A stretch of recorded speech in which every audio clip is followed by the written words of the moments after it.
আসসালামু আলাইকুম। তোমরা যারা এই অলরেডি লাইভে চলে আসছো তারা তোমাদের যে ফ্রেন্ড গুলো আমাদের এই কোর্সটা এনরোল করছে কিন্তু এখনো লাইভে আসে নাই তাদেরকে মেনশন করো। এটা যেহেতু পেইড ব্যাচ, এখানে যাকে তাকে মেনশন করা যাবে না, শুধুমাত্র মেনশন করবা যারা কোর্সটা এনরোল করছে তাদেরকে। ওকে ওকে, তাড়াতাড়ি করো, একটু একটু তাড়াতাড়ি করো।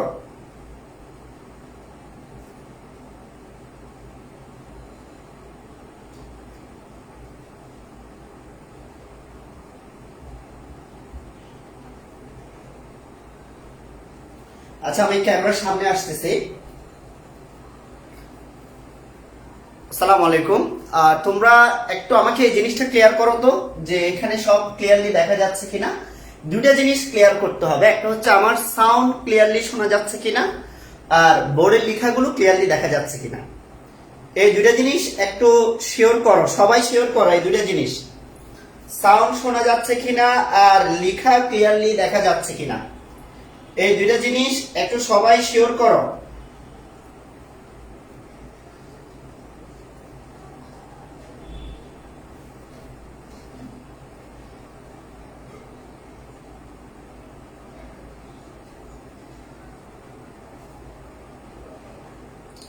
ওকে, তো আরেকটা জিনিস, বাকিরা আস্তে আস্তে আমরা কয়েকটা কথা বলে ফেলি। তোমাদের মধ্যে আমার ক্লাস আগে করছে এরকম যারা যারা আছে একটু কমেন্টে লিখো তো, কারা কারা আমার ক্লাস আগে করছে আর কারা কারা আজকেই প্রথম ক্লাস করবে, একটু কমেন্টে লিখো।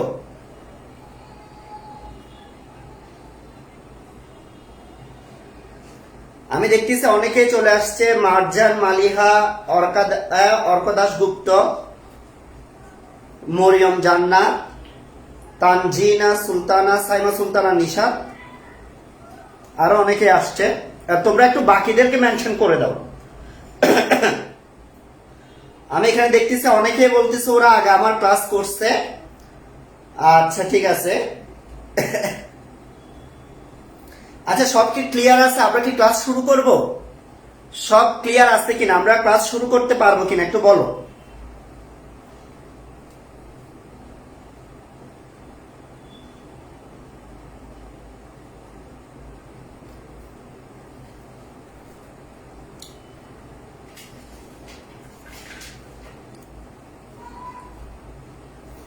আমরা কি ক্লাস শুরু করে দিব নাকি বাকিদের জন্য আরেকটু ওয়েট করব? একটু কমেন্টে লিখো সবাই।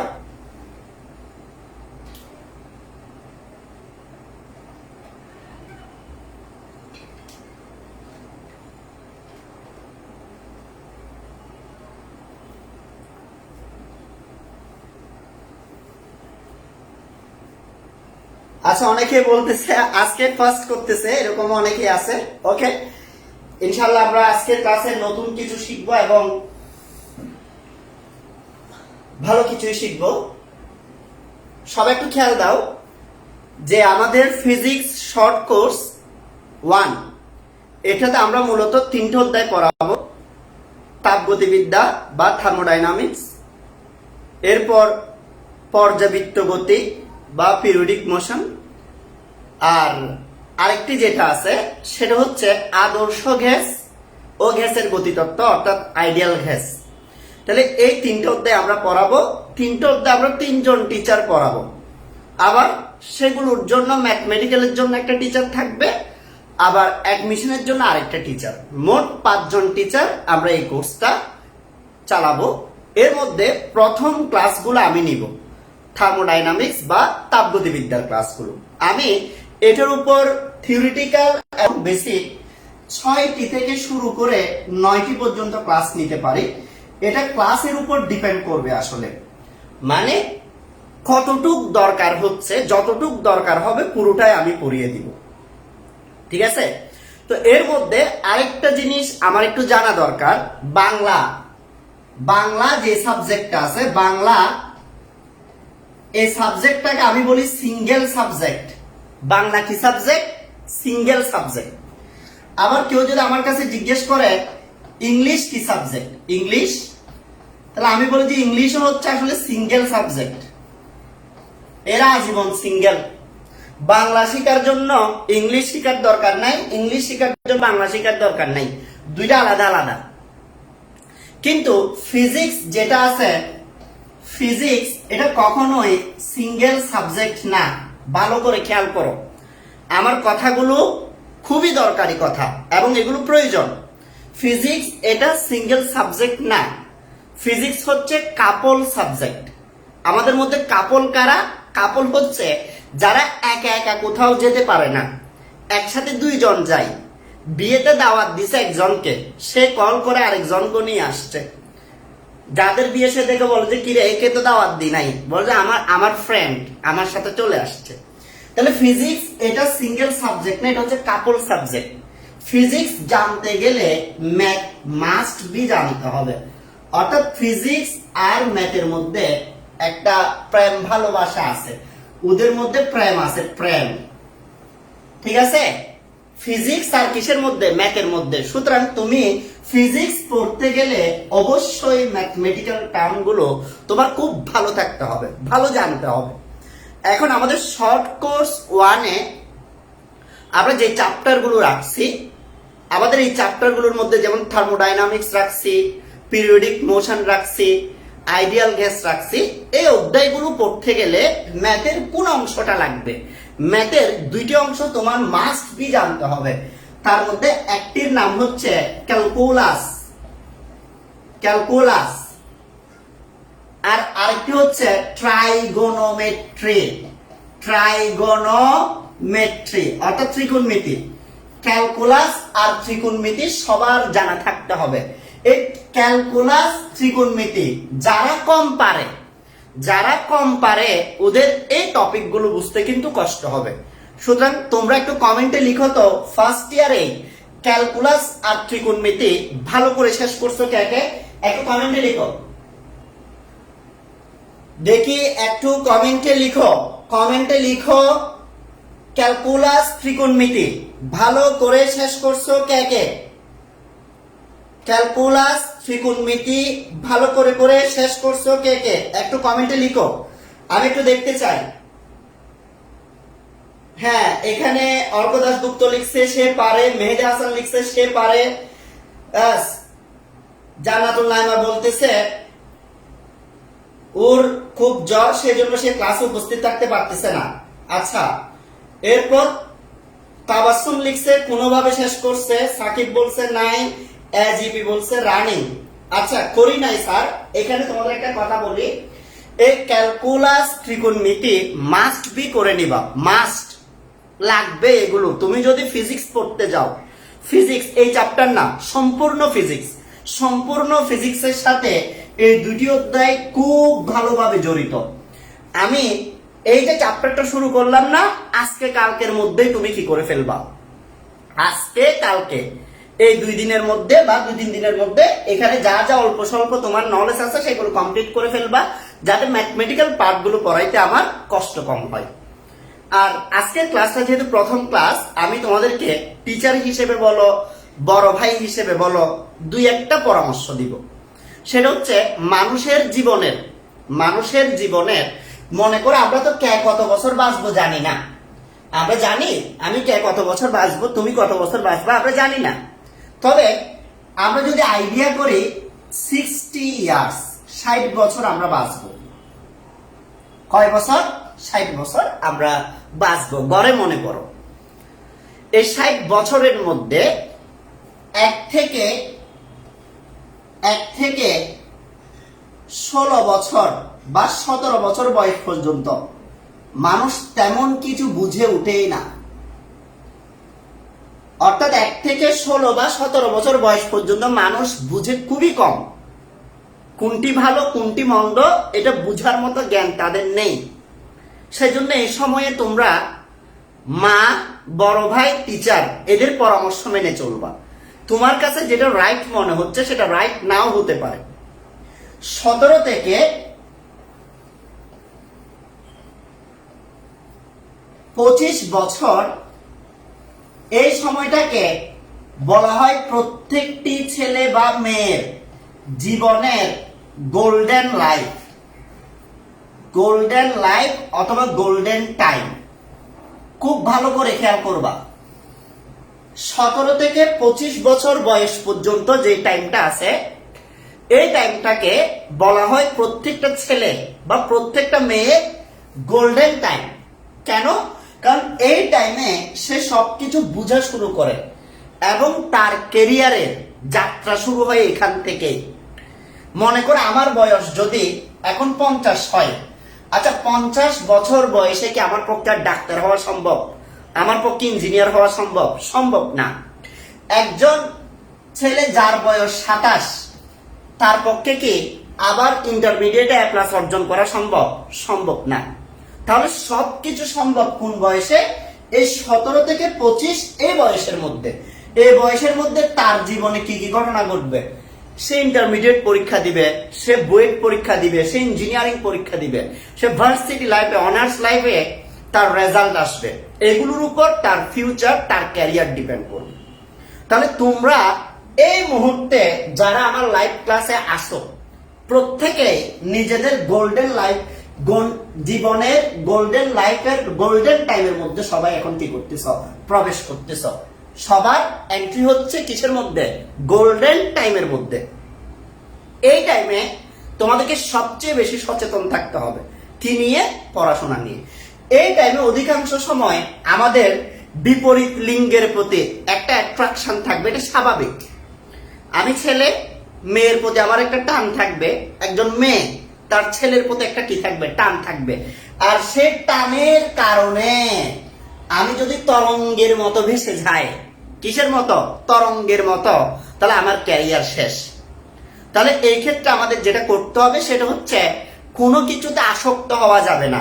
যেমন যেমন বিপরীত লিঙ্গের প্রতি ভালো লাগতে পারে, বাট আসক্ত হওয়া যাবে না, এডিক্টেড হওয়া যাবে না। মোবাইল ফোন ভালো লাগতে পারে, এডিক্টেড হওয়া যাবে না।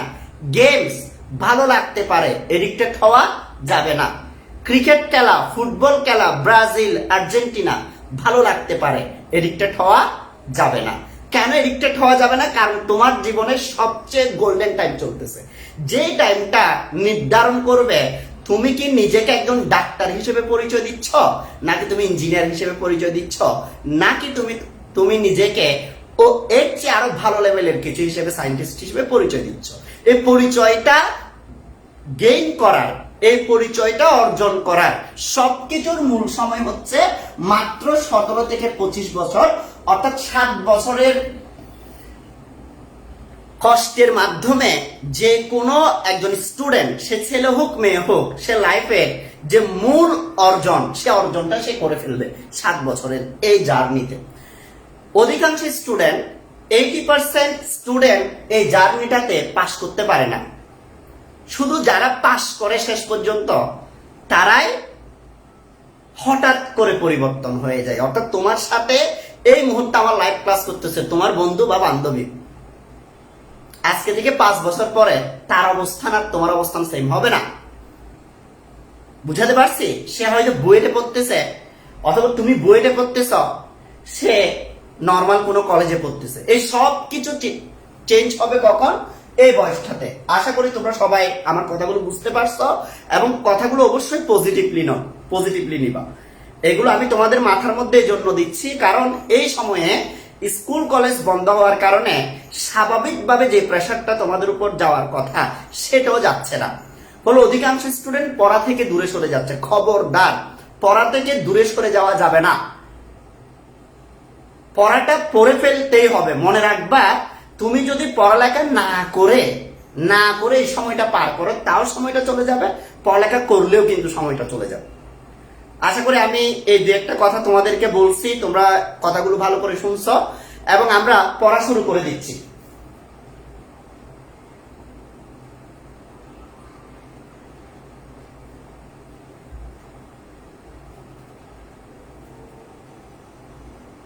আমি পড়া শুরু করে দিচ্ছি, আমি আর কথা বাড়াচ্ছি না।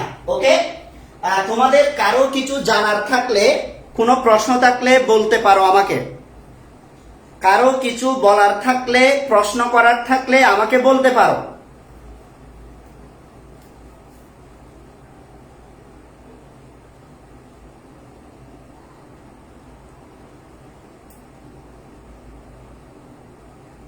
ওকে ওকে, সবাই বলতেছে তারা কথাগুলো শুনছে এবং বুঝছে। ওকে, তাহলে আমরা একটু ক্লাসটা শুরু করে দিচ্ছি। আমরা যে চ্যাপ্টারটা শুরু করব, চ্যাপ্টারটার নাম হচ্ছে থার্মোডাইনামিক্স। অর্থাৎ ফিজিক্সের বর্তমান সময়ে ফিজিক্সের অনেকগুলো শাখাতে খুব বেশি রিসার্চ হচ্ছে, গবেষণা হচ্ছে।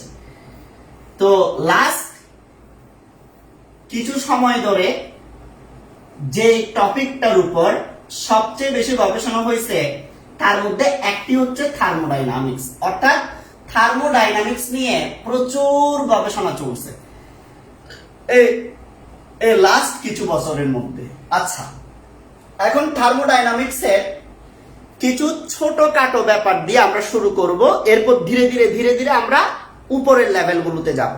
এবং আমি আরেকটা কথা বলে রাখি যে আমি চেষ্টা করব এমন ভাবে বেসিক গুলো পড়াতে, প্রত্যেকটা পয়েন্ট এমন ভাবে পড়াতে যাতে এই পয়েন্টগুলো আমি পড়ার পর আজীবনের জন্য পার্মানেন্টলি এগুলো তোমার মাথায় সেট হয়ে যায়। আমি চেষ্টা করব, বাদ বাকিটা তোমাদের চেষ্টা।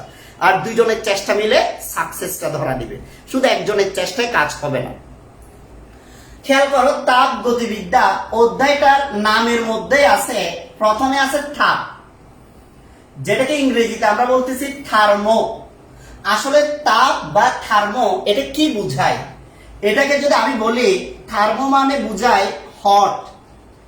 খবরদার, হট শব্দটা সব জায়গায় বলা যাবে না, বুঝাইতে পারছি? গরম আর, কিন্তু বর্তমান সময় অনুযায়ী সব জায়গায় সবার সামনে হট শব্দটা বলা যাবে না।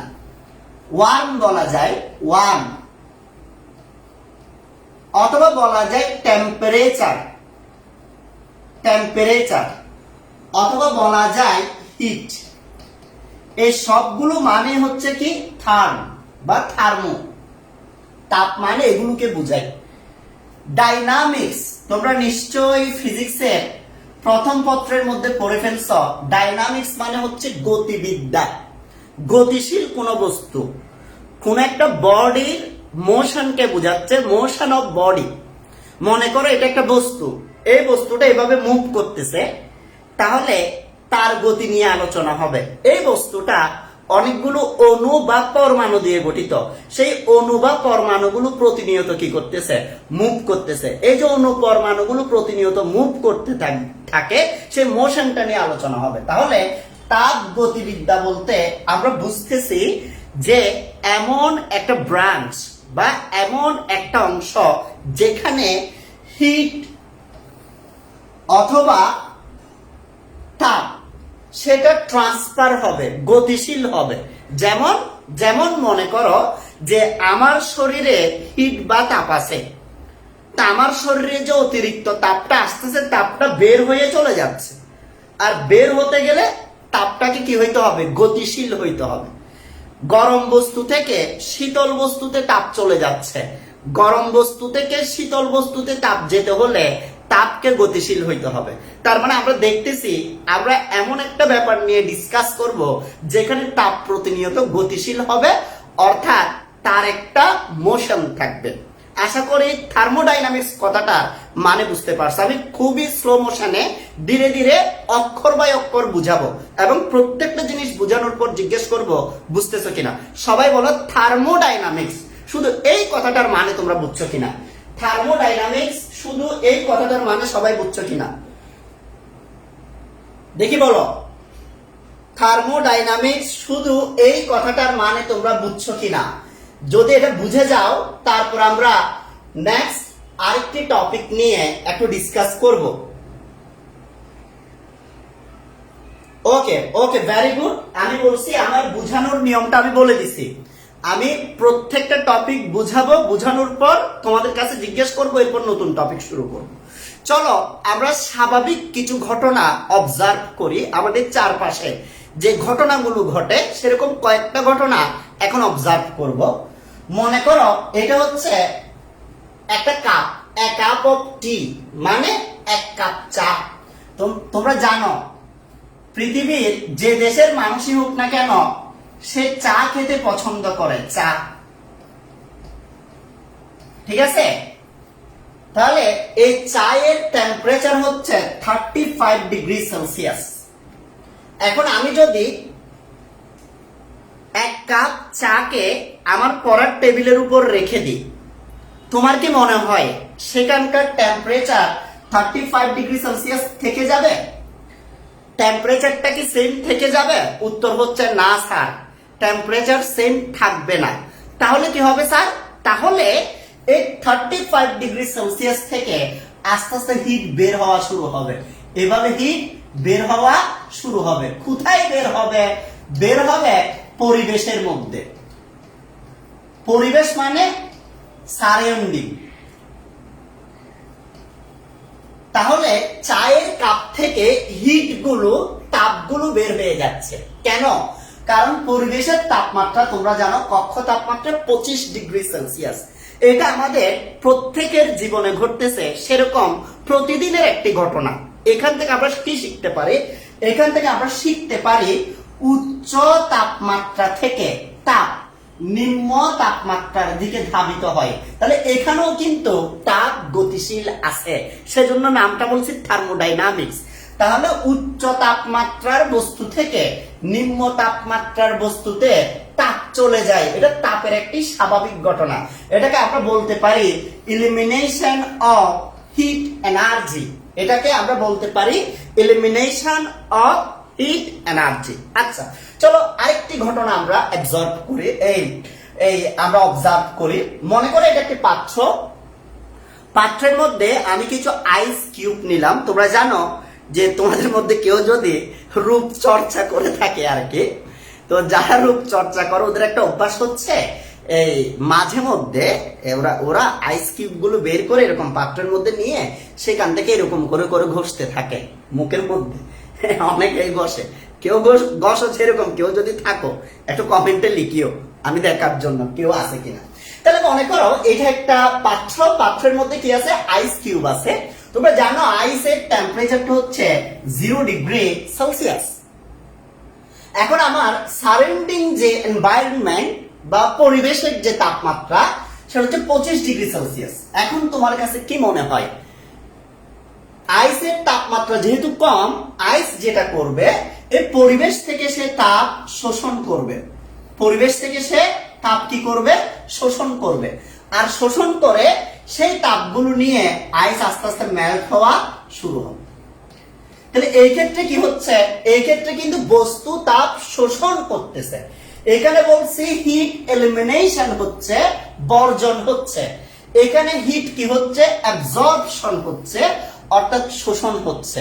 তাহলে আমরা দেখলাম প্রকৃতির একটি ঘটনা হচ্ছে দুইটি বস্তুর মধ্যে যে বস্তুর তাপ বেশি সেটা থেকে যে বস্তুর তাপ কম সেটিতে তাপের স্থানান্তর ঘটে। এটাই তাপের কি ঘটে? স্থানান্তর ঘটে। আচ্ছা, চলো আরেকটা জিনিস তোমাদের সাথে একটু শেয়ার করি। এখানে যেটা 35 ডিগ্রি সেলসিয়াস আছে, এটার টেম্পারেচার যদি কমতে থাকে, এটার টেম্পারেচার যদি কমতে থাকে, এটা কি কমতে কমতে কমতে কমতে 0 হয়ে যাবে? উত্তর হচ্ছে না। এটার টেম্পারেচার কমতে কমতে কি হবে না? 0 হবে না। এটার টেম্পারেচার কমতে কমতে বাইরের এনভায়রনমেন্টের কি হয়ে যাবে? সমান হয়ে যাবে। যখন ভিতরে আর বাইরে এই দুটোটার এনভায়রনমেন্ট এই টেম্পারেচার সমান হয়ে যায়, সে অবস্থাকে আমরা বলে থাকি থার্মাল ইকুইলিব্রিয়াম। কথাটা আমি আবার বলতেছি। মনে করো আমার কাছে 35 ডিগ্রি সেলসিয়াস তাপমাত্রার একটি বস্তু আছে। এই বস্তু থেকে হিট বা তাপ বাইরের দিকে যাচ্ছে। যেতে যেতে যেতে যেতে এটা কি 0 হবে? উত্তর হচ্ছে না। কতক্ষণ যাবে? যতক্ষণ এখানকার টেম্পারেচার আর এখানকার টেম্পারেচার সেম হয়ে না যায় ততক্ষণ পর্যন্ত যাবে। মনে করো বাইরের টেম্পারেচার যদি 25 ডিগ্রি সেলসিয়াস হয়, এটার টেম্পারেচার 25 ডিগ্রি সেলসিয়াস হয়ে গেছে। কথার কথা। তাহলে এই যে 25 হয়ে গেল না, এটা মানে দুটোটা কি হয়ে গেছে? এখন থার্মাল ইকুইলিব্রিয়ামে আছে। ঠিক সেম ভাবে এই যে বাইরের থেকে আইস বা বরফগুলো কি করতে থাকবে? হিট গেইন করতে থাকবে। গেইন করতে করতে কি 100 করে ফেলবে? না, এটা আপনি 100 করতে পারবে না। বাইরের পরিবেশ আর আইসের পরিবেশ দুটোটার টেম্পারেচার যখন সেম হয়ে যাবে তখন হিট এলিমিনেটও করবে না আর অ্যাবজর্বও করবে না। তখন সে অবস্থাকে বলতেছি থার্মাল ইকুইলিব্রিয়াম। আমি আরো একটা সুন্দর এক্সাম্পল দিয়ে বুঝাইতে পারি। মনে করো এটা একটা পাত্র আছে, তো এটা একটা পাত্র, ঠিক আছে, এই পাত্রটা আবদ্ধ আছে মনে করলাম। তো এই পাত্রের ভেতরে আরেকটি পাত্র আছে, এটা আরেকটি পাত্র। তো এখানকার টেম্পারেচার মনে করো 25 ডিগ্রি সেলসিয়াস, এখানকার টেম্পারেচার মনে করো 35 ডিগ্রি সেলসিয়াস। এটা বোঝানোর জন্য বলতেছে। তাহলে এখান থেকে যখন হিট বের হয়ে যাবে, এখান থেকে হিট বের হয়ে যাবে, বের হইলে এখান থেকে যে পরিমাণ কমবে সেটা বাইরে গিয়ে আবার বাড়বে না, ফলে এখান থেকে কমতে কমতে 30 হয়ে গেছে, বাইরে বাড়তে বাড়তেও কি হয়ে গেছে 30 হয়ে গেছে। তাহলে দুটোটার টেম্পারেচার লেভেল কি হয়ে গেছে সমান হয়ে গেছে। যখন দুইটি বস্তুর টেম্পারেচার লেভেল সমান হয়ে যায় সেটাকে আমরা বলতেছি থার্মাল ইকুইলিব্রিয়াম, বা ইংরেজিতে যেটাকে থার্মাল ইকুইলিব্রিয়াম বলতেছি, বাংলায় সেটাকে বলতেছি তাপীয় সাম্যাবস্থা বা তাপীয় সমতা। তোমাদের কাছে আমার প্রশ্ন, তাপীয় সাম্যাবস্থা বা সমতা কাকে বলে? হিট এলিমিনেশন বা বর্জন কি, অ্যাবজর্পশন বা শোষণ কি? কথাগুলো টার্মগুলো বুঝছো কিনা কমেন্টে লিখো। কথাগুলো টার্মগুলো বুঝছো কিনা কমেন্টে লিখো, দ্রুত লিখতে হবে। এই অংশটা বুঝলে আমি এর পরের অংশে যাব। আমি বলছি আমার পড়ানোর সিস্টেম হচ্ছে, আমার বুঝানোর সিস্টেম হচ্ছে যে আমি ধীরে ধীরে ধীরে ধীরে প্রত্যেকটা টপিক বুঝাবো। সবাই বুঝছো কিনা দ্রুত বলতে হবে। তোমরা বুঝছো বললে আমি এর পরেরটাতে যাব। ওকে ওকে, সবাই বলতেছে বুঝছে। সবাই যেহেতু বুঝছো, চলো আমরা এর পরের অংশটা একটু কি করি খেয়াল করি। এখানে তোমাদের আজীবনের একটা প্রবলেম আজকের ক্লাসে সলভ করা হবে। এটার নাম হচ্ছে difference between heat and temperature, অর্থাৎ তাপ ও তাপমাত্রার মধ্যে পার্থক্য। তাপ ও তাপমাত্রার মধ্যে পার্থক্য, এটা কি রকম জিনিস সেটা একটু বুঝায়।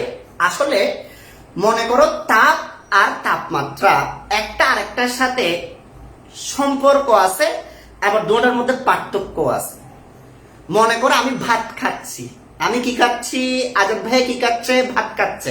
আজাদ ভাই শুধু বিরিয়ানি ভাত খায়, আর কিছু খায় না। তাহলে বিরিয়ানি ভাত যদি আমি খাই, তার একটা প্রভাব আমার শরীরের উপর পড়বে না ভাইয়া? পড়বে তো। আজাদ ভাইয়ের পেট বড় হইতে থাকবে। তাহলে আজাদ ভাই যত বেশি ভাত খায়, বিরিয়ানি খায়, আজাদ ভাইয়ের পেট তত কি হতে থাকে, বাড়তে থাকে। কিন্তু পেট বাড়া এটা একটা ঘটনা, ভাত খাওয়া এটা আরেকটা ঘটনা। এই দুইটা ঘটনা একটা আরেকটার সাথে কি আছে, রিলেটেড আছে। একটার উপর আরেকটা কি করে, ডিপেন্ড করে। ঠিক সেম ভাবে তাপ ও তাপমাত্রা দুইটি ভিন্ন ঘটনা, তবে তাপের পরিবর্তনের কারণে তাপমাত্রার পরিবর্তন ঘটে। অর্থাৎ ভাত খেলে শুধু পেট বাড়বে, ভাত না খেলে পেট কিন্তু বাড়বে না। ঠিক আছে? তাহলে ঠিক সেম ভাবে তাপ দিলেই কোনো বস্তুর তাপমাত্রা কি হবে, পরিবর্তিত হবে। সেই জন্য তাপ ও তাপমাত্রার মধ্যে পার্থক্য আছে। এখন আমি বেসিক দিয়ে তাপ ও তাপমাত্রার পার্থক্যটা বুঝাবো। সবাই খুব ভালো করে খেয়াল করবা। আজকের পর ইনশাআল্লাহ এই টপিক নিয়ে আর কারো কোনো সমস্যা থাকবে না। মনে করো আমার কাছে এখানে একটা বস্তু আছে বা এখানে একটা পদার্থ আছে, তোমরা দেখতে পাচ্ছ। তো কোন একটা পদার্থ অসংখ্য ক্ষুদ্র ক্ষুদ্র কি দিয়ে গঠিত, অ্যাটম বা পরমাণু দিয়ে গঠিত। এবং পদার্থের পরমাণুগুলো কিন্তু বসে থাকে না, এগুলো মুভ করতে থাকে, এগুলো ঘুরতে থাকে, নড়াচড়া করতে থাকে। আমি একটা অ্যানিমেশন ভিডিও দিয়ে একটু তোমাদের জিনিসটা ক্লিয়ার করি। যে কোনো পদার্থ নিলেই পদার্থটা কিন্তু বসে থাকবে না। এই পদার্থের মধ্যে যে অণু পরমাণুগুলো থাকবে সেগুলো একটা মোশন থাকবে, অর্থাৎ তাদের একটি গতি থাকবে, তারা মুভ করতে থাকবে। এই দেখো, এটা হচ্ছে কোন একটা পদার্থের ভেতরে যেই অণু পরমাণুগুলো থাকে সেই অণু পরমাণুগুলোর গতি এখন তোমরা এখানে দেখতে পাচ্ছ। তার মানে 1 সেকেন্ডের জন্য পদার্থের ভেতরে যে অণু পরমাণুগুলো থাকে সেই অণু পরমাণুগুলো বসে থাকে না, সেই অণু পরমাণুগুলো প্রতিনিয়ত কি করতে থাকে, মুভ করতে থাকে। আশা করি তোমরা লজিকটা বুঝতে পারছো। তাহলে আমি যেটা বলতে চাচ্ছিলাম, এটা যদি কোন একটি পদার্থ হয়, এই পদার্থের মধ্যে আমি হিসাবের সুবিধার্থে ধরে নিছি এখানে 4টি কি আছে, অণু আছে বা 4টি পরমাণু আছে। তাহলে এই অণু যেগুলো আছে, এক একটি অণুর গতিশক্তি কিন্তু এক এক রকম। একই সিলিন্ডারের ভেতরে আছে, একই সিলিন্ডারের ভেতরে আছে, কিন্তু সবার গতি সমান হবে না। এটা লিখে রাখতে পারো। অর্থাৎ গ্যাসের গ্যাসের পাত্রে বিদ্যমান প্রতিটি অণুর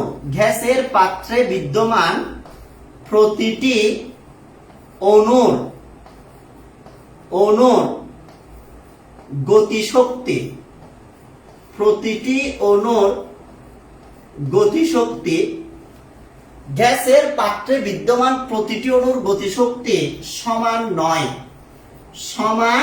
নয়। এই যে এখানে দেখতেছ একই পাত্রের মধ্যে আছে এক একটি অণুর গতিশক্তি কিন্তু এক এক রকম। তোমরা এটা অনেকে বলতে পারো স্যার এক এক রকম কেন হবে? আমি বললাম যে এটাই ফিজিক্স, এটাই সায়েন্স। তুই বললে যে এই সায়েন্স আমি বিশ্বাস করি না, আমাকে লজিক দেন আপনি। তাহলে আমি তোমাকে বলবো, আচ্ছা তোমরা সবাই তো এখন যারা ক্লাস করতেছো সবাই তো ইন্টারমিডিয়েটে পড়ো, সবাই ইন্টারমিডিয়েটে। আচ্ছা তোমাদের সবার রোল নাম্বার কি সেম? এখন বলবো যে না, রোল নাম্বার সেম হবে কেন? রোল নাম্বার সেম হইলে এক একজন এক একটা রোল নাম্বার কেন রে ভাই? এটা তো পারফরমেন্সের উপর ডিপেন্ড করে। যার পারফরমেন্স ভালো তার রোল নাম্বার 1, যার পারফরমেন্স তার চেয়ে একটু কম তার 2, যার পারফরমেন্স 100 এর বাইরে, এটা তো বুঝতেছো যার রোল নাম্বার 100 এর বাইরে তার পারফরমেন্স কেমন। তাহলে তুমি দেখতেছ যে যদিও একই ক্লাসে তোমরা সবাই পড়ো কিন্তু সবার রোল নাম্বার একই না, ভিন্ন। কারণ এটা তোমাদের পারফরমেন্সের উপর ডিপেন্ড করে। এখানেও সেম ভাবে যখন কোন একটি পদার্থ বা কোন একটি পাত্রের মধ্যে আমরা গ্যাসের অণুগুলো রাখি, এই গ্যাসের অণুগুলোর গতিশক্তি কিন্তু একই রকম থাকে না, এক একটি অণুর গতিশক্তি এক এক রকম থাকে। তাই আমি ধরে নিলাম এখানে যে অণুগুলো আছে এটার গতিশক্তি 1, এটার 2, এটার 5, এটার 8। তাহলে এই পাত্রে যতগুলো অণু আছে সবগুলোর গতিশক্তি কত হবে? গতিশক্তি হচ্ছে 16। এই টোটাল গতিশক্তিটাকে আমরা বলতেছি তাপ। তাহলে টোটাল গতিশক্তিটার নাম কি? তাপ। তাহলে তাপ থেকে সৃষ্টি হয়, তাপ সৃষ্টি হয় গ্যাসের মধ্যে বিদ্যমান থাকা অণুগুলোর কম্পনের কারণে, গতির কারণে। এই জন্য এটার নাম হচ্ছে থার্মোডাইনামিক্স। বুঝতে পারছে? এই অণুগুলো যে কাঁপতেছে সে কম্পন থেকে তাপের কি হচ্ছে? সৃষ্টি হচ্ছে। আচ্ছা এখন মনে করো 4টা অণুর গতিশক্তি হচ্ছে 16। তাহলে তাদের গড় গতিশক্তি বা কাইনেটিক এনার্জি যদি আমি বের করি, এভারেজ কাইনেটিক এনার্জি, গড় গতিশক্তি, তোমরা গড় কিভাবে বের করতে হয় নিশ্চয়ই জানো, যে টোটাল মানটাকে অণুর সংখ্যা দিয়ে ভাগ করে দিতে হবে। তাহলে আমি যদি 16কে 4 দিয়ে ভাগ করে দিই তাহলে যে মানটা আসে এটার নাম হচ্ছে কিন্তু 4। তাহলে এই 4 কি বুঝায়? এই 4 বুঝায় এই অণুর গতিশক্তিও 4, এটারও 4, এটাও 4, এটাও 4, অর্থাৎ প্রতিটি অণুর গতিশক্তি বুঝায়। প্রতিটি অণুর গতিশক্তি বলতে গড় গতিশক্তি। যেমন শেখ হাসিনাকে যদি জিজ্ঞেস করা হয় বাংলাদেশের মানুষ কত বছর বাঁচে, উনি বলবে বাংলাদেশের মানুষ 70 বছর করে করে বাঁচে। অথচ তোমার কাজিন মারা গেছে 17 বছর বয়সে, উনার বাপ মারা গেছে 80 বছর বয়সে, কিন্তু উনি বলতেছে বাংলাদেশের মানুষ 70 বছর করে বাঁচে। এটা মানে কি? এটা হচ্ছে গড় মান, গড় মান। ঠিক আছে? এই গড় মানটা ম্যাথমেটিক্যাল হিসাবের জন্য করতে হয়। তাহলে গড় মান বের করার পর যদি তোমাদেরকে প্রশ্ন করা হয় এই পাত্রে প্রতিটি অণুর গতিশক্তি কত, তুমি বলবা যে 4, প্রতিটি 4। এই প্রতিটি অণুর গতিশক্তি বা গড় গতিশক্তির যে মান সেটার নাম হচ্ছে তাপমাত্রা। তাহলে আমি আবার বলতেছি, তাপ ও তাপমাত্রা এটা ভিন্ন জিনিস। তাপ হচ্ছে একটি পাত্রে যতগুলো অণু থাকে সবগুলো অণুর মোট গতিশক্তি বা টোটাল কাইনেটিক এনার্জি, এটার নাম হচ্ছে হিট। আর এদের যদি এভারেজ কাইনেটিক এনার্জি বা গড় গতিশক্তিটা বের করি, গড় গতিশক্তির মানটা হচ্ছে তাপমাত্রা। আশা করি সবাই বুঝতে পারছো, আশা করি সবাই আমার কথা বুঝতে পারছেন। এতটুকু বুঝছেন কিনা কমেন্টে লিখতে হবে। এতটুকু বুঝলে আমি এর পরের টপিকে যাব। এতটুকু বুঝলে আমি এর পরের টপিকে যাব।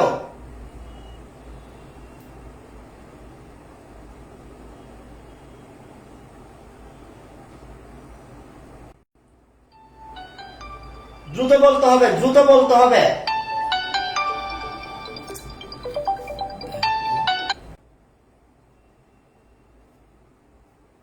অনেকে বলতেছে নেটের প্রবলেম ছিল, ওদের জন্য আমি আরেকবার শেষবারের মতো বলতেছি, খেয়াল করো।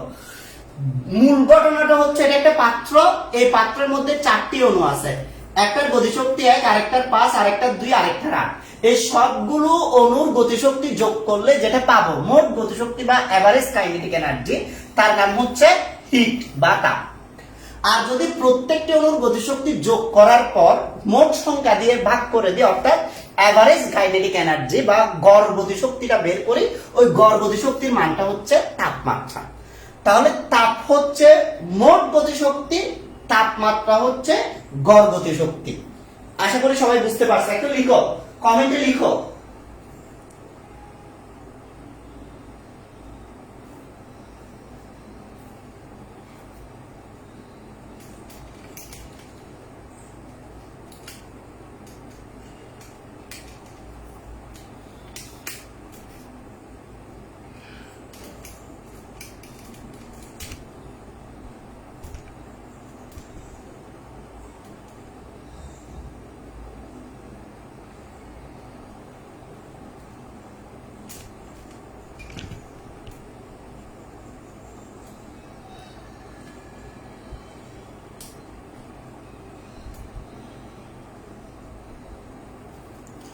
আশা করি সবাই বুঝতে পারছো। ওকে, ভেরি গুড।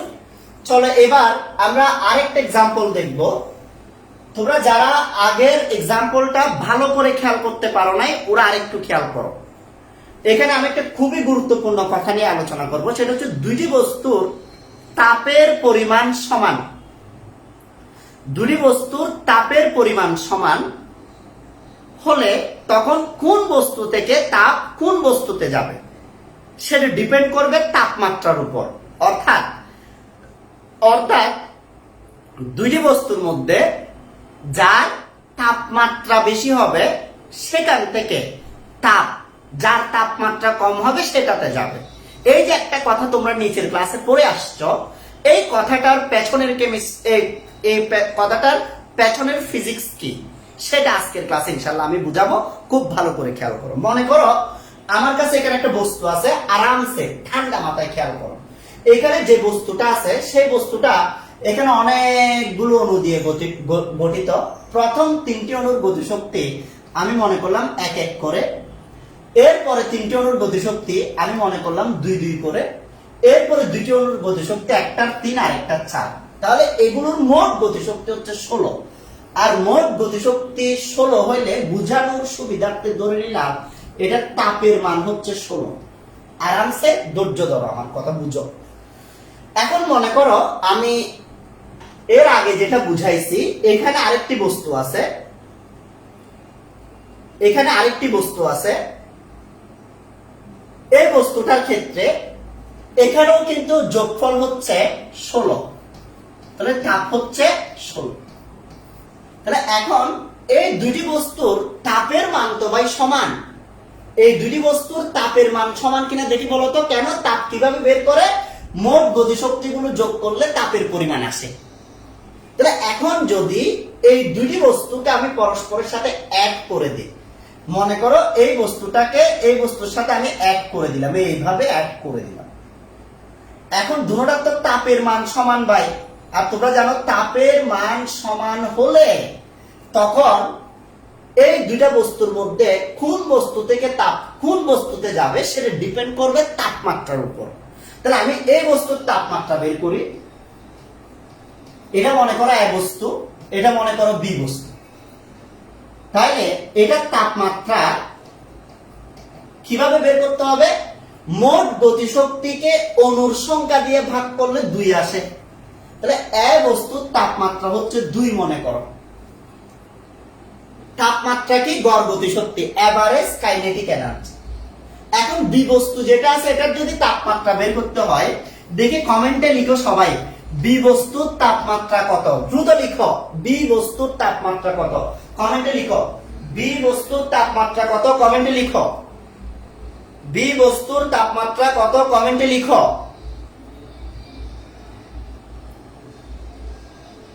বি বস্তুর তাপমাত্রা কত? কমেন্টে লিখো। বি বস্তুর তাপমাত্রা কত? কমেন্টে লিখো তাড়াতাড়ি। ওকে, অনেকে অনেক কিছু লিখতেছে, এখানে অনেকগুলো মান আসছে। আমি দেখি তাপমাত্রা কি। তাপমাত্রা হচ্ছে গড় গতিশক্তি। তাহলে এখানে মোট হচ্ছে 16। এখন বি বস্তু তো অণু আছে 4টি, 4। তাহলে 16কে 4 দিয়ে ভাগ করলে 4। তাহলে দেখো এখানে আমি যে কথাটা প্রমাণ করতে চাচ্ছি, এই দুইটা বস্তুর ক্ষেত্রে হিট সমান, তাপ সমান, কিন্তু টেম্পারেচার ভিন্ন, অর্থাৎ তাপমাত্রা ভিন্ন। আচ্ছা, এই তাপমাত্রা এটার বেশি, তাপমাত্রা এটার কম, এই কথাটার মানে কি? তাপমাত্রা কি? তাপমাত্রা হচ্ছে তাদের গড় গতিশক্তি, মানে এই গড় গতিশক্তি বা এভারেজ কাইনেটিক এনার্জি। কথাটার মানে কি? এটা তাপমাত্রা বেশি মানে এখানকার অণুগুলো বেশি কাটতেছে, এরকম করে করে বেশি কাটতেছে, এই অণুগুলো স্লো মোশনে কাটতেছে। তাহলে যাদের গতিশক্তি বেশি, যাদের গতিশক্তি কম, নিশ্চয় যেখানে গতিশক্তি বেশি সেখান থেকে হিট গুলো আস্তে আস্তে যেখানকার গতিশক্তি কম সেখানে চলে যাবে, এটাই তো স্বাভাবিক। সেজন্য উচ্চ তাপমাত্রার বস্তু থেকে তাপ নিম্ন তাপমাত্রার বস্তুতে যায়। কেন? কারণ উচ্চ তাপমাত্রা বিশিষ্ট অণুগুলোর গতিশক্তি বেশি থাকে, আর যার গতিশক্তি বেশি সেখান থেকে তুলনামূলকভাবে যার গতিশক্তি কম সেদিকেই তো তাপ কি হতে থাকবে? ট্রান্সফার হতে থাকবে গতিজনিত কারণে। দেখি সবাই বুঝছো কিনা একটু কমেন্টে লিখো।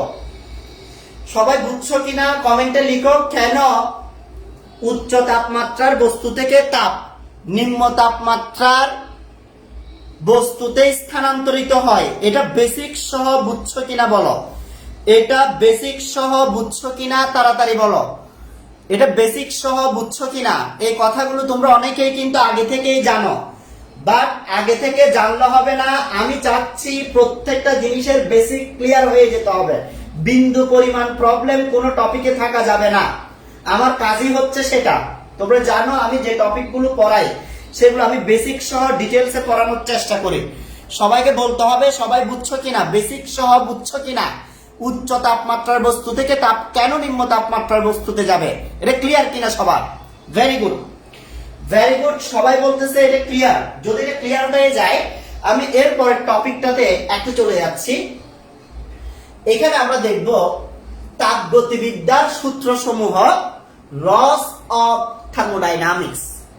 অর্থাৎ তাপগতিবিদ্যার বিভিন্ন সূত্রগুলো আছে। আমি বলছি যে বিগত 100 বা 200 বছর ধরে থার্মোডাইনামিক্স এর উপর যথেষ্ট গবেষণা হয়েছে, এবং এই যে মডার্ন ফিজিক্সটা দাঁড়িয়ে আছে, পৃথিবী যে ধ্বংস হয়ে যাবে, পৃথিবী কতদিন টিকে থাকতে পারবে, মহাবিশ্ব আদৌ টিকবে কিনা, এই সব কিছু কিন্তু থার্মোডাইনামিক্স এর ল এর মাধ্যমে কি করা যায়, এক্সপ্লেন করা যায়। সেজন্য বিজ্ঞানীদের কাছে এবং আমরা যারা টিচার আছে, আমরা যারা পড়াচ্ছি, আমাদের কাছে থার্মোডাইনামিক্স এর ল গুলো খুবই খুব ইম্পর্টেন্ট। থার্মোডাইনামিক্স এর 4টি সূত্র আছে। একটা হচ্ছে প্রথম সূত্র, এটা 1854 সালে দিছে। এরপর দ্বিতীয় সূত্র, এটা 1865 সালে দিছে। এরপর তৃতীয় সূত্র, এটা 1912 সালে দিছে। এরপরে 0তম সূত্র, এটা 1930 সালে দিছে। অনেকে মাইন্ড করছে, আমি জানি অনেকে হঠাৎ করে মাইন্ড করছে, স্যার মাইন্ড করছি। আপনি আমাদেরকে প্রথম পড়াইলেন, দ্বিতীয় পড়াইলেন, তৃতীয় পড়াইলেন, চতুর্থ না বলবেন, চতুর্থ না বলে হঠাৎ করে 0 হয়ে গেলেন কি জন্য? প্রশ্ন থাকবে না সবার? 1 2 3 4 সিরিয়ালি 4 হবে থার্মোডাইনামিক্স এর 4র্থ নাম্বার সূত্র। সেটা না হয়ে গেল থার্মোডাইনামিক্স এর 0তম সূত্র। মজার কথা হচ্ছে আসলে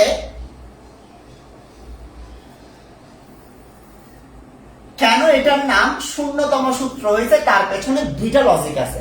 এক, এই 0তম সূত্রটা যদিও সবগুলো সূত্রের পরে দিছে, কিন্তু এই 0তম সূত্রটা দেওয়ার পরেই বিজ্ঞানীরা রিয়েলাইজ করছে এটা হচ্ছে এই সূত্রগুলোর বেসিক সূত্র।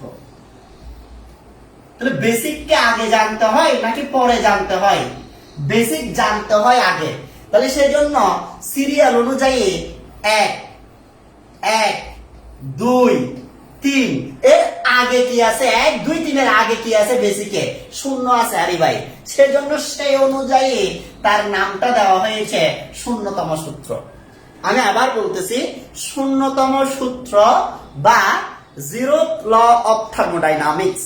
এটার নাম এরকম কেন হয়েছে? এটা আবিষ্কৃত হয়েছে সবার পরে, কিন্তু এটা হচ্ছে এগুলোর বেসিক সূত্র। বেসিক অনুযায়ী এটার পরে এটা স্টাডি করার পর এটা জানার পর অন্যান্য জিনিসগুলো এক্সপ্লেন করা সহজ হবে। তাহলে সেই অনুযায়ী 1 2 3 এর আগে বেসিক অনুযায়ী শূন্যটা থাকা স্বাভাবিক, সেই জন্য এটার নাম হয়েছে শূন্যতম সূত্র। এটা গুরুত্বটা বোঝানোর জন্য যে এটা সবার পরে আবিষ্কৃত হইলো, এর গুরুত্ব এই তিনটা শিকার আগে শিখতে হবে। আশা করি কথাটা তোমরা বুঝতে পারছো। আচ্ছা, কিছুক্ষণ আগে আমি যে লজিকটা তোমাদেরকে বলছিলাম, মনে করো আমার কাছে দুইটা বস্তু আছে, এই বস্তুটার টেম্পারেচার হচ্ছে 15 ডিগ্রি সেলসিয়াস, এই বস্তুটার টেম্পারেচার হচ্ছে 35 ডিগ্রি সেলসিয়াস। ভালো করে বুঝো, আমার ক্লাসগুলো বেসিক ক্লাস, যখন ম্যাথ ক্লাস শুরু হয়ে যাবে আমার পরপর, যখন তোমাদের আবিদ জাফর স্যার ম্যাথ করাবে আর যখন তো তোমাদের হাসান স্যার কি করাবে, এক মিশনে ধুমধাম কাজগুলো করবে, তখন কিন্তু বিপদে পড়ে যাবা। সেজন্য আমার বেসিক ক্লাসগুলো তোমাকে কি করবে, তোমাকে ধীরে ধীরে ধীরে ধীরে তোমাকে এরকম করে স্ট্রং বানায় ফেলবে। বুঝাতে পারছি? বেসিক ক্লাসগুলো যত ভালো করে করবা। আর আমি অ্যাকচুয়ালি এমন ভাবে পড়ানোর চেষ্টা করি যাতে ওই টপিকটা নিয়ে স্টুডেন্টের আর কোনো প্রশ্ন না থাকে। কিছুক্ষণ আগে বলছি যে আমার কাছে যদি দুটি বস্তু থাকে পরস্পরের সংস্পর্শে, এটার ভিতর দিয়ে হিট কি হতে পারে, আসা যাওয়া করতে পারে, তাপ সুপরিবাহী আর কি। হ্যাঁ, এই আমার যে জামাটা আছে এই জামাটা হচ্ছে তাপ সুপরিবাহী এবং বায়ু সুপরিবাহী, মানে এটার ভিতর দিয়ে ফ্যান যে বাতাস দিচ্ছে, বাতাস ভিতরে ঢুকতে পারে, শরীর বেশি গরম হয়ে গেলে তাপগুলো বের হয়ে যেতে পারে। তাহলে এটা হচ্ছে তাপ সুপরিবাহী একটি কি পদার্থ। এখানেও তাপ সুপরিবাহী, এখানে ওয়াল আছে, দুইটা বস্তু আছে, একটা টেম্পারেচার 15 ডিগ্রি সেলসিয়াস আর একটি টেম্পারেচার 35 ডিগ্রি সেলসিয়াস। তোমাদের কাছে প্রথম প্রশ্ন, তাপ কোন বস্তু থেকে কোন বস্তুতে যাবে, এটার নাম যদি এ দিই, এটার নাম যদি বি দিই, তাহলে তাপ কোন বস্তু থেকে কোন বস্তুতে যাবে কমেন্টে লিখবা। 2 নাম্বার, এই দুটি বস্তুর মধ্যে এই তাপের আদান প্রদান কতক্ষণ হবে, মানে এর তাপীয় সাম্যাবস্থা সৃষ্টি হবে কখন, তাপীয় সাম্যাবস্থা বা থার্মাল ইকুইলিব্রিয়াম সৃষ্টি হবে কখন। এই দুটো জিনিস কমেন্টে লিখো, দেখি দেখি বেসিক কেমন হয়েছে তোমাদের, দেখি বেসিক কেমন হয়েছে। এখনই বুঝতে পারবো, আমি এখনই বুঝতে পারবো। এই যে অনেকে অ্যান্সার করতেছে বি থেকে এতে যাবে, ভেরি গুড। এখন বি থেকে এতে কি ভাইয়া সারাদিন যেতে থাকবে? যারা বি থেকে এতে লিখছেন তাদের কাছে আমার প্রশ্ন, বি থেকে এতে কি হিট সারাদিন যেতে থাকবে? একটা কমেন্টে লিখো, বি থেকে এতে কি হিট সারাদিন যেতে থাকবে? কমেন্ট কমেন্ট কমেন্ট করো, বি থেকে এতে কি হিট সারাদিন যেতে থাকবে? হ্যাঁ, একটা হচ্ছে এটা সারাদিন যেতে থাকবে না, এখান থেকে যখন তাপ যাবে, মনে করো এখান থেকে 5 চলে গেল, 5 চলে যাওয়ার পর এটা হয়ে গেছে কত জানো, এটা হয়ে গেছে 20, কারণ যে পরিমাণ এখান থেকে চলে গেছে সেই পরিমাণ সে গেইন করছে, এটা হয়ে গেছে 30। এরপর এখান থেকে যদি আরো যায়, এটা হয়ে যাবে 25, এটা হয়ে যাবে 25। তাহলে কি হয়েছে জানো, তাহলে এখানে একটি থার্মাল ইকুইলিব্রিয়াম সিচুয়েশন ক্রিয়েট হয়েছে, অর্থাৎ একটি তাপগতীয় সাম্যাবস্থা সৃষ্টি হয়েছে। এবং তাপগতীয় সাম্যাবস্থার কারণে এখন কিন্তু বি থেকে এতে আর হিট ট্রান্সফার হবে না, এখানে হিট ট্রান্সফার হওয়া বন্ধ হয়ে গেছে। এটার নাম হচ্ছে তাপীয় সাম্যাবস্থা। আমি এখানে দুইটা জিনিস বুঝাইছি, একটা হচ্ছে তাপগতিবিদ্যার সূত্রগুলো বুঝাইছি এবং তাপীয় সাম্যাবস্থার একটা এক্সাম্পল দিছি। শূন্যতম সূত্রের নাম, শূন্যতম সূত্র কেন নাম হইলো, এই অদ্ভুত নামটা কেন হয়েছে সেটা এক্সপ্লেন করছি। দেখি সবাই এতটুকু পর্যন্ত বুঝছো কিনা বলো, যদি বুঝে যাও আমি এরপরের টপিকে যাব। সবাই এতটুকু বুঝছো কিনা বলো, যদি এতটুকু বুঝে যাও তাহলে আমি এরপরের টপিকে যাব।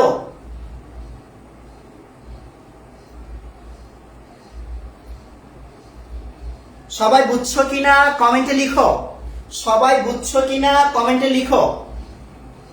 ভেরি গুড, ভেরি গুড, সবাই বলতেছে তারা বুঝছে, ভেরি গুড। ওকে, যদি বুঝে যাও চলো আমরা এর পরের টপিকে চলে যাই।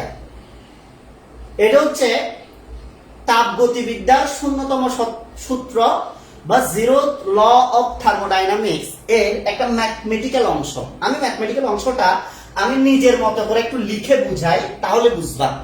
সবাই আরামসে ঠান্ডা মাথায়, জিরো ল অফ থার্মোডাইনামিক্স এর মূল নীতিটা কি, মূল কথা কথাটা কি সেটা বোঝার চেষ্টা করো।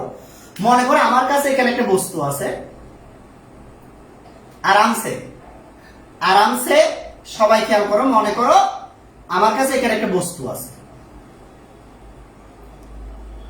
ওকে?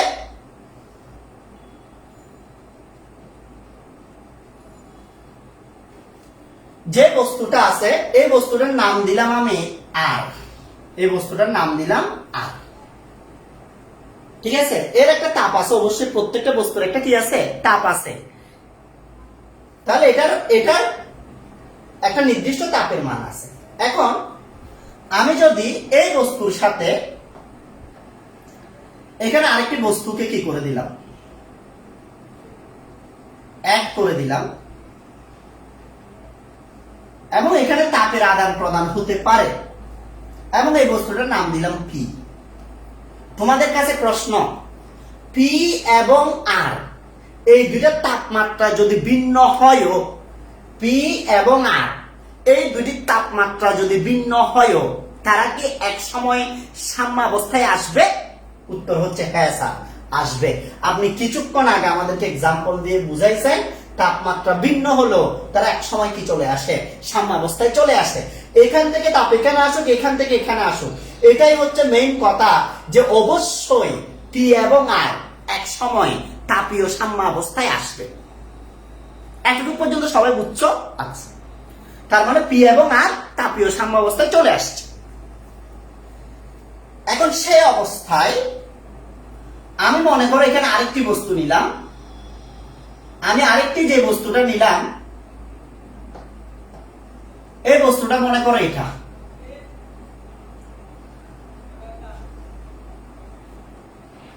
এটা আরেকটা বস্তু, এটার নাম হচ্ছে কিউ।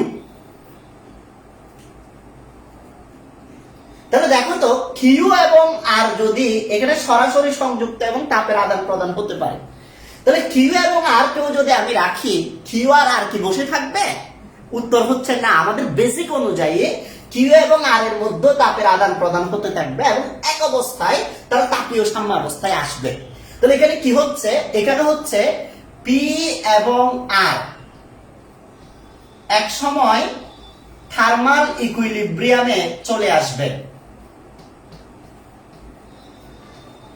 থার্মাল ইকুইলিব্রিয়ামে চলে আসবে পি এবং আর, এবং কিউ এবং আরও কিন্তু এক পর্যায়ে থার্মাল ইকুইলিব্রিয়ামে চলে আসবে।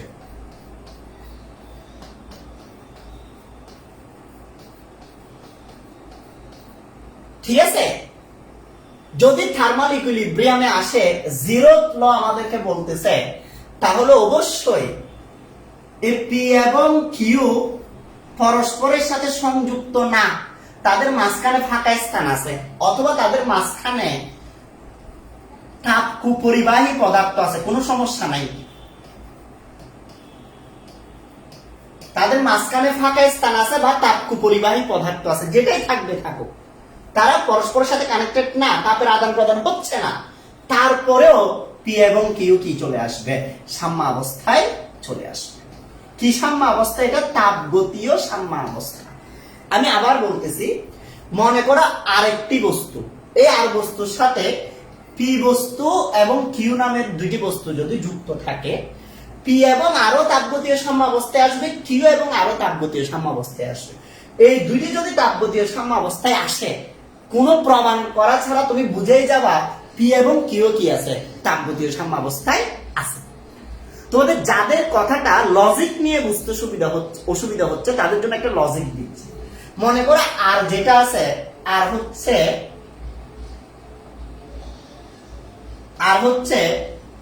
রহিম সাহেব,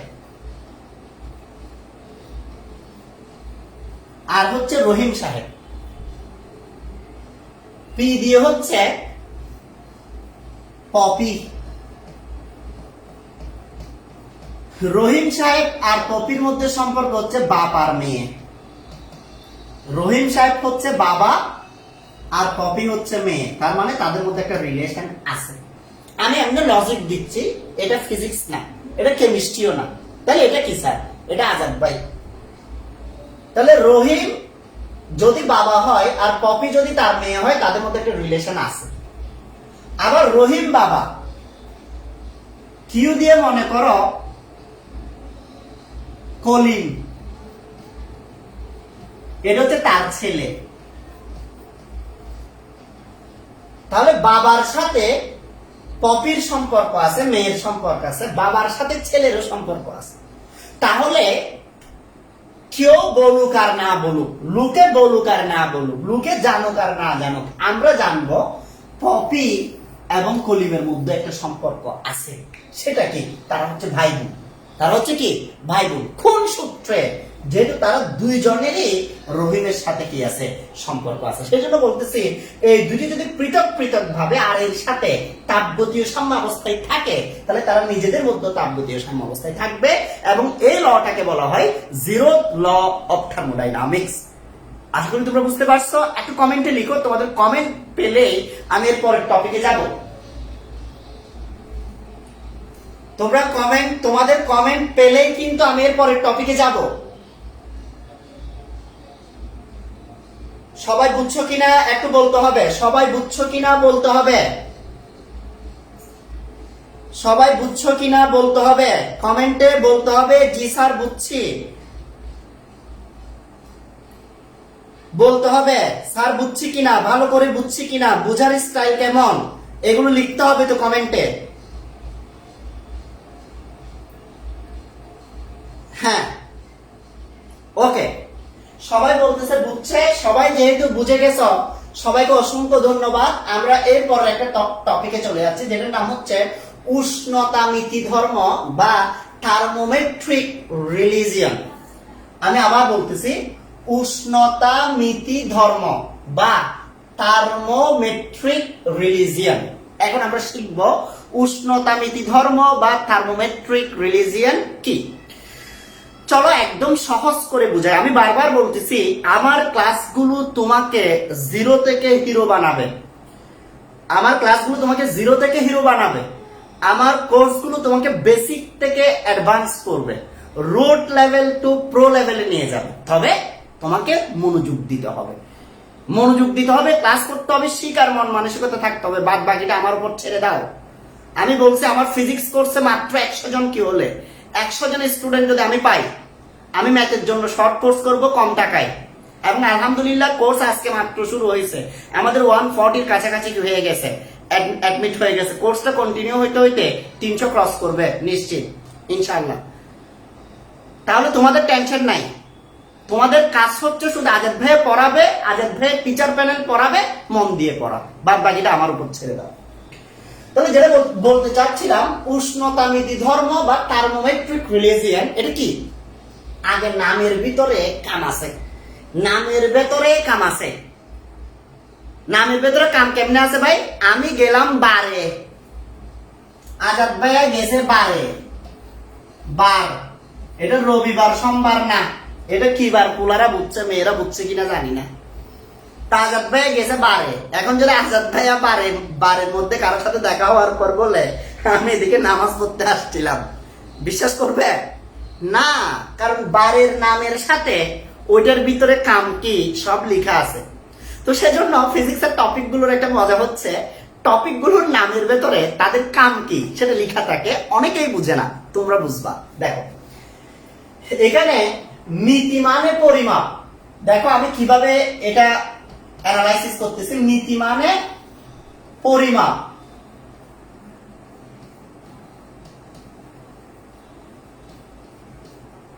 উষ্ণতা মানে তাপমাত্রা, ধর্ম তাহলে তাপমাত্রা পরিবর্তনে পদার্থের যে ধর্মগুলো পরিবর্তিত হয়ে যায় সেগুলোর নাম হচ্ছে উষ্ণতামিতি ধর্ম। স্যার বুঝি নাই, আপনি কি বলছেন? বুঝি নাই। চলো ভালো করে বুঝাই। মনে করো আমার কাছে একটা পাত্র আছে, এটা একটা পাত্র, ঠিক আছে? এই পাত্রের মধ্যে এতটুকু পর্যন্ত গ্যাস আছে, আরামসে ঠান্ডা মাথায়, প্রেসার নিবে না। দৌড়াদৌড়ি করা হচ্ছে শয়তানের কাজ। বেসিক ক্লাসে কখনো কোনো টিচার দৌড়াদৌড়ি করতে পারবে না। যে টিচার বেসিক ক্লাসে দৌড়াদৌড়ি করে ওই টিচার থেকে কিছু শিখতে পারবা না। দৌড়াদৌড়ি করা শয়তানের কাজ। দৌড়াদৌড়ি চলবে ম্যাথ ক্লাসে আর অ্যাডমিশন ক্লাসে, ওইখানে দৌড়াদৌড়ি চলবে, ওইখানে দৌড়াদৌড়ি জায়েজ আছে।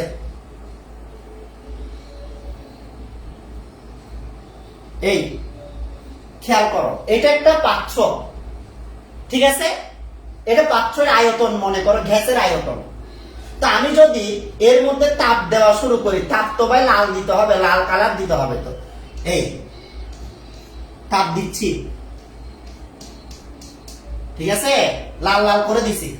তাহলে তাপ যখন দিব তাহলে এখানে কি হবে বলছে, গ্যাসের ক্ষেত্রে তাপ দিলে এই তাপমাত্রা পরিবর্তনে আয়তন পরিবর্তিত হয়। অনেকগুলো পদার্থের ক্ষেত্রে তাপমাত্রা পরিবর্তনে দৈর্ঘ্য পরিবর্তন হয়। তাপমাত্রা পরিবর্তনে পদার্থের আর কোন ধর্ম আছে চেঞ্জ হয়? উত্তর হচ্ছে আছে। তাপমাত্রা পরিবর্তনে রোধ পরিবর্তন হয়। তোমরা এখনো পড়ছো কিনা জানি না। রোধ মানে বাধা দেওয়া। অণুগুলোর কম্পন বেড়ে যায় বিধায় রোধ বেড়ে যায়। তাহলে তাপমাত্রা পরিবর্তনে আয়তন পরিবর্তিত হয়, দৈর্ঘ্য পরিবর্তিত হয়, রোধ পরিবর্তিত হয়, বিকিরণ পরিবর্তিত হয়। স্যার বিকিরণ কি? সূর্য যে তাপ দিচ্ছে এটা হচ্ছে সূর্যের তাপ বিকিরণ। আমার বডি থেকে হিট বের হয়ে যাচ্ছে, এটা হচ্ছে হিট বিকিরণ। এগুলো কিসের উপর ডিপেন্ড করে? এগুলো ডিপেন্ড করে তাপমাত্রার উপর। এভাবে এভাবে জানা অজানা যতগুলো ধর্ম তাপমাত্রার পরিবর্তনের সাথে সাথে পরিবর্তিত হয়ে যায়, সে ধর্মগুলোর নাম হচ্ছে উষ্ণতামিতি ধর্ম বা থার্মোমেট্রিক রিলিজিয়ন। উষ্ণতামিতি ধর্ম বা থার্মোমেট্রিক রিলিজিয়ন কি? থার্মোমেট্রিক রিলিজিয়ন এটি হচ্ছে এমন একটি ধর্ম যেটি তাপমাত্রা পরিবর্তনের সাথে সাথে পরিবর্তিত হতে পারে। যেমন যেমন পদার্থের রোধ অথবা বিকিরণ অথবা আয়তন অথবা দৈর্ঘ্য, এরকম জানা অজানা অনেক কিছু থাকতে পারে যেগুলো তাপমাত্রা পরিবর্তন করলে পরিবর্তিত হয়। তাপমাত্রা পরিবর্তন করলে পরিবর্তিত হয় না সেরকম একটা ধর্মের নাম কমেন্টে লিখো দেখি। তাপমাত্রা পরিবর্তন করলে পরিবর্তিত হয় না সেরকম একটি ধর্মের নাম কমেন্টে লিখো দেখি।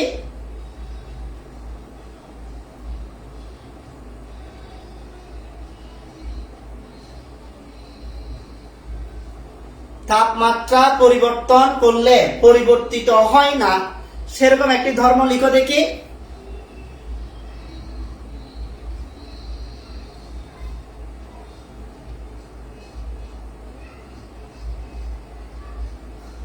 এটা তোমরা থার্মোমেট্রিক রিলিজিয়ন না লিখে থার্মোমেট্রিক প্রপার্টিও লিখতে পারো, সমস্যা নাই। দেখি বলো। ভর, ভেরি গুড ভেরি গুড। তাপমাত্রা পরিবর্তন করলে ভরের কোনো কি হয় না, পরিবর্তন হয় না। তাহলে ভর এটি কখনো থার্মোমেট্রিক প্রপার্টি হবে না। থার্মোমেট্রিক প্রপার্টি হবে কোনগুলো? যেগুলো তাপমাত্রা পরিবর্তন করলে পরিবর্তিত হয়ে যাবে। এবার আসো, যদি উষ্ণতামিতি ধর্ম না বলে ধর্মটা কেটে দিল, দেখি আবার তোমরা যারা ধার্মিক আছো তোমরা মনে করবে আমি আওয়ামী লীগ সাপোর্ট করি, বলছে আজাদ ভাই সিস্টেম করে সুন্দর করে ধর্মটা কেটে দিছে। খবরদার এরকম করে কথা বাড়াবা না, এটাকে আমরা গুজব বলি। মনে করবা না আজাদ ভাইয়া ইচ্ছা করে ধর্ম কেটে দিছে। আমি বলতেছি উষ্ণতামিতি ধর্ম না লিখে যদি ভাইয়া উষ্ণতামিতি পদার্থ লিখে, উষ্ণতামিতি পদার্থ মানে যে সকল পদার্থে এই ধর্মগুলো কাজে লাগানো হবে। যেমন দৈর্ঘ্য বাড়বে তাপমাত্রা বাড়লে, দৈর্ঘ্য কমবে তাপমাত্রা কমলে। কিসের? পারদ স্তম্ভে, পারদ স্তম্ভে। তাহলে পারদ স্তম্ভ বা পারদ জিনিস যেটা আছে, পারদটার নাম হচ্ছে উষ্ণতামিতি পদার্থ। উষ্ণতামিতি পদার্থ তখন এটা আর প্রপার্টি থাকবে না, তখন এটা একটা সাবস্টেন্স হয়ে যাবে, কোন একটা পদার্থ হয়ে যাবে। আশা করি সবাই বুঝতে পারছো উষ্ণতামিতি ধর্ম কি, উষ্ণতামিতি পদার্থ কি। বুঝছো কিনা একটু কমেন্টে লিখতে হবে। সবাই বুঝছো কিনা একটু কমেন্টে লিখতে হবে। উষ্ণতামিতি ধর্ম ও উষ্ণতামিতি উষ্ণতামিতি ধর্ম ও উষ্ণতামিতি পদার্থ বুঝছো কিনা?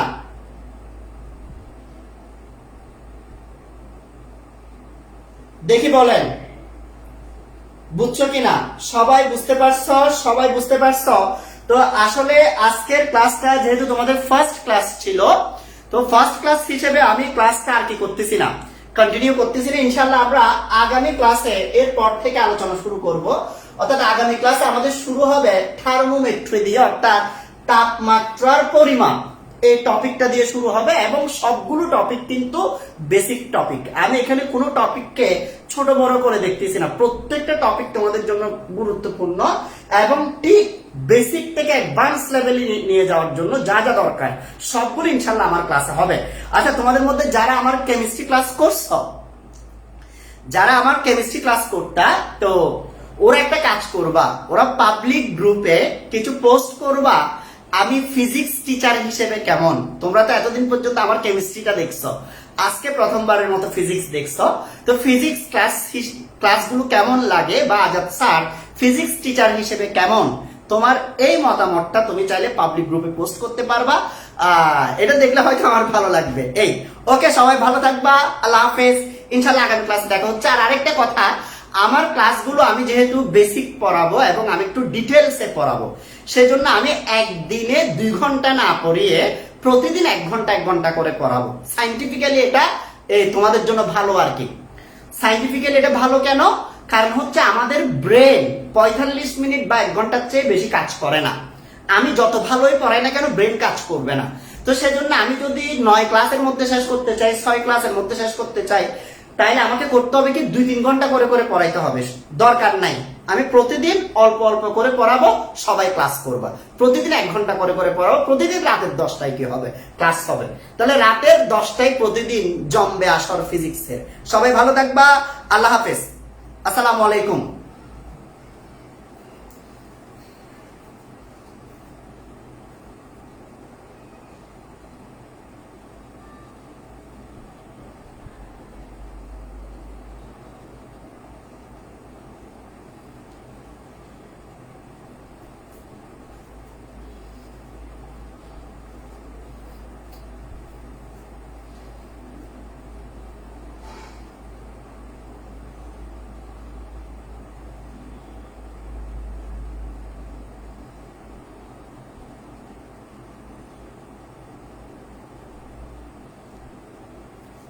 তোমাদের ক্লাস শিডিউল একজন লিখছে, তোমাদের ক্লাস শিডিউল কি?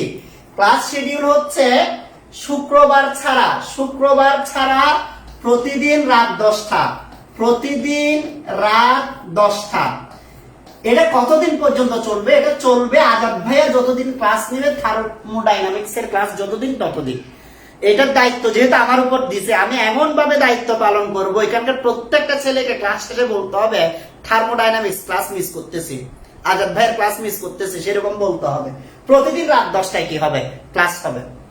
আমার যতদিন লাগবে লাগুক, এটা 6 ক্লাস হোক 9 ক্লাস হোক, সমস্যা নাই, আমি পড়াবো আমার মতো করে, ঠিক আছে। আরেকজন নতুন টিচার যখন আসবে তখন ওনার আইন, তখন আমার আইন চলবে না ভাই, তখন আমি 0, ঠিক আছে। এখন আমার আইন অনুযায়ী গ্রুপ চলবে, ঠিক আছে। সবাই ভালো থাকবা।